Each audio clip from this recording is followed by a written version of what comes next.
नमस्कार, आप देख रहे हैं न्यूज 18 का डिजिटल प्लेटफॉर्म और मैं हूं आपके साथ जागृति खंतवाल। के अन्नामलाई ने बीजेपी की प्राथमिक सदस्यता छोड़ने के बाद अपनी नई राजनीतिक पार्टी वी द लीडर की शुरुआत कर दी है। अपने पहले 23 मिनट के संबोधन में उन्होंने तमिलनाडु की राजनीति को लेकर कई बड़े संदेश दिए और साफ कहा कि सिर्फ एक मुख्यमंत्री, विधायक या सांसद राज्य की तस्वीर नहीं बदल सकता। अन्नामलाई ने बिना किसी का नाम लिए मुख्यमंत्री विजय पर भी परोक्ष टिप्पणी की और कहा कि तमिलनाडु के लोग ये मानने लगे हैं कि एक व्यक्ति पूरे राज्य को बदल सकता है, लेकिन वास्तविकता इससे अलग है। उन्होंने कहा कि राज्य में जिस बदलाव की उम्मीद की जा रही है उसके लिए पूरी राजनीतिक व्यवस्था में परिवर्तन जरूरी है। अपने संबोधन में अन्नामलाई ने कहा कि एक मुख्यमंत्री तमिलनाडु को नहीं बदल सकता और ना ही 234 विधायक और ना ही 39 सांसद अकेले राज्य की स्थिति बदल सकते हैं। उनका ये बयान ऐसे समय में आया जब अभिनेता से राजनेता बने विजय मुख्यमंत्री पद की शपथ ले चुके हैं और उनकी पार्टी तमिलगा वेत्री कझकम विधानसभा चुनाव में सबसे बड़ी पार्टी बनकर उभरी है। अन्नामलाई ने अपनी नई राजनीतिक पहल की रूपरेखा भी सामने रखी। उन्होंने बताया कि वी द लीडर फिलहाल एक राजनीतिक आंदोलन है, लेकिन आगे चलकर यही आंदोलन एक राजनीतिक दल का रूप लेगा और साल 2031 के तमिलनाडु विधानसभा चुनाव में हिस्सा लेगा। उन्होंने कहा कि अगर तमिलनाडु को वास्तव में बदलना है तो बदलाव सिर्फ शीर्ष नेतृत्व तक सीमित नहीं रहना चाहिए। पंचायत प्रतिनिधियों, पार्षदों, महापौरों और शासन व्यवस्था के हर स्तर पर परिवर्तन जरूरी है। अन्नामलाई ने जोर देते हुए कहा कि राजनीति को व्यक्ति पूजा से बाहर निकालकर आम आदमी की राजनीति की ओर ले जाना होगा।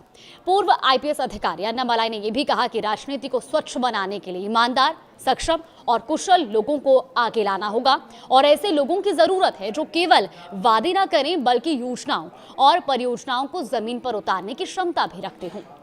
अन्नामलाई ने दावा किया कि उनके नए आंदोलन को लोगों का जबरदस्त समर्थन मिल रहा है। उन्होंने सोशल मीडिया प्लेटफॉर्म एक्स पर जानकारी देते हुए कहा कि आंदोलन शुरू होने के केवल 10 घंटे के भीतर 10 लाख से ज्यादा लोगों ने सदस्यता ली। उन्होंने इसे साझा सोच और मिशन पर जनता के बढ़ते भरोसे का संकेत बताया और सभी समर्थकों का आभार भी व्यक्त किया। अपने आंदोलन की संरचना को लेकर भी अन्नामलाई ने कई महत्वपूर्ण बातें कही। उन्होंने बताया कि वी द लीडर किसी राजनीतिक दल के रूप में अभी काम नहीं करेगा, बल्कि कोयम्बटूर स्थित APJ Abdul Kalam centre for ethics and politics के तहत संचालित होगा और भविष्य में यही आंदोलन राजनीतिक पार्टी का रूप लेगा। अन्नामलाई ने कहा कि उनकी भावी पार्टी में स्पष्ट नियम लागू होंगे। उन्होंने ये भी कहा कि कोई स्थायी नेता नहीं होगा और कोई स्थायी विधायक भी नहीं होगा, कोई स्थायी सांसद नहीं होगा और कोई स्थायी मंत्री नहीं होगा। उनका मानना है कि राजनीति में नए लोगों के लिए लगातार अवसर बनते रहने चाहिए। उन्होंने तमिलनाडु की मौजूदा राजनीति को ठहराव का शिकार बताते हुए कहा कि राज्य को नई सोच और नई राजनीतिक संस्कृति की जरूरत है। अन्नामलाई के अनुसार उनका आंदोलन किसी एक व्यक्ति से बड़ा होगा और इसका उद्देश्य व्यवस्था में व्यापक बदलाव लाना है। बीजेपी और प्रधानमंत्री नरेंद्र मोदी को लेकर भी अन्नामलाई ने अपनी बात रखी। उन्होंने कहा कि वो प्रधानमंत्री नरेंद्र मोदी का सम्मान करते रहेंगे, लेकिन जरूरत पड़ने पर अपनी असहमति भी साहस के साथ जाहिर करेंगे। उन्होंने ये भी बताया कि बीजेपी छोड़ने का फैसला उन्होंने केंद्रीय गृह मंत्री अमित शाह से आमने सामने मिलकर साझा किया था और साथ ही ये भी कहा था कि बीजेपी से उनकी कोई दुश्मनी नहीं है और अब वो बीजेपी को अन्य राजनीतिक दलों की तरह ही देखेंगे। अन्नामलाई ने यह भी कहा कि तमिलनाडु में एक नई राजनीतिक शक्ति के लिए पर्याप्त जगह मौजूद है और उन्होंने दोहराया कि यह आंदोलन व्यक्ति पूजा की राजनीति के खिलाफ होगा और सिद्धांतों पर कोई समझौता नहीं किया जाएगा। उन्होंने याद दिलाया कि साल 2024 के लोकसभा चुनाव के दौरान भी उन्होंने कहा था कि द्रमुक और अन्नामुद्रक दोनों अपने बड़े नेताओं को खो चुके हैं, जिससे राज्य में राजनीतिक रिक्तता पैदा हुई है, यानी कि राजनीतिक खालीपन पैदा हुआ है। अपने संबोधन में अन्नामलाई ने अपनी राजनीतिक यात्रा का भी जिक्र किया। उन्होंने बताया कि साल 2009 में आईआईएम लखनऊ में एमबीए की पढ़ाई के दौरान उन्होंने दिवंगत अभिनेता और डीएमडीके संस्थापक विजयकांत के चुनाव अभियान में 3 महीने की इंटर्नशिप की थी। विशेष अनुमति लेकर वो सीधे विजयकांत के साथ लोकसभा चुनाव अभियान से भी जुड़े थे। उनके मुताबिक यही से सार्वजनिक जीवन और राजनीति में उनकी 17 साल लंबी यात्रा की शुरुआत हुई।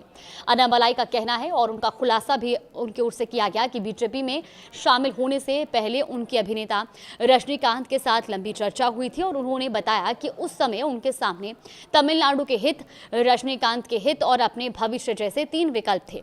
कोविड-19 महामारी के दौरान उन्हें लगा कि रजनीकांत का राजनीति से दूर रहना बेहतर होगा और उन्होंने ये भी कहा कि बीजेपी के राष्ट्रीय महासचिव बीएल संतोष से किया गया वादा निभाने के लिए उन्होंने साल 2020 में बीजेपी ज्वाइन की थी।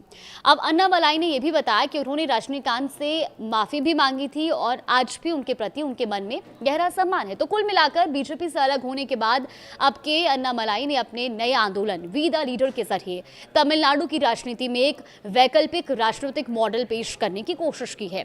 अब सबकी नजर इस बात पर होगी कि ये आंदोलन आने वाले सालों में किस तरह से आगे बढ़ता है और क्या वास्तव में 2031 के विधानसभा चुनाव तक नई राजनीतिक शक्ति के रूप में खुद को स्थापित कर पाता है। फिलहाल इस खबर पर आपका क्या मानना है, आपकी क्या राय है कि अन्नामलाई की नई पार्टी को लेकर? हमें अपने कमेंट्स में राय जरूर दीजिएगा।